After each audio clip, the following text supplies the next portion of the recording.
Mēs Trenču novada pašvaldībā arī izmantojam tehnoloģijas, jo tas mums palīdz sadarboties ar iedzīvotājiem.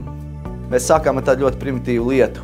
Pēc pirmās domas sēdes mēs sapratām, ka ir nožēlojami un smieklīgi kopēt kaudzi ar domas sēdes materiāliem un dalīt to 13 deputātiem. Es domāju, ka mēs vieni no pirmiem atļāvāmies nākošajā sēdē izmantot tikai projektoru un iespēju vērot tekstuālai daļai līdzi uz ekrāna.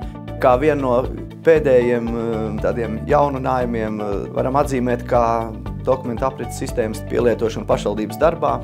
Tā taupa darbinieku laiku, un tas ir milzīgs atvieglojums ikdienas darbā.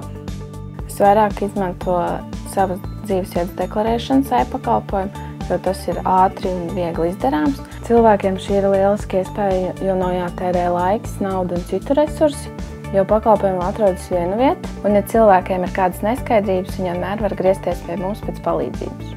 Mēs, protams, domājam arī par nākotni. Tuvākajās dienās nobeigsim optiskā interneta pieslēguma nodrošināšanu vairākās pašvaldības iestādēs, tā skaitā pašvaldības domē.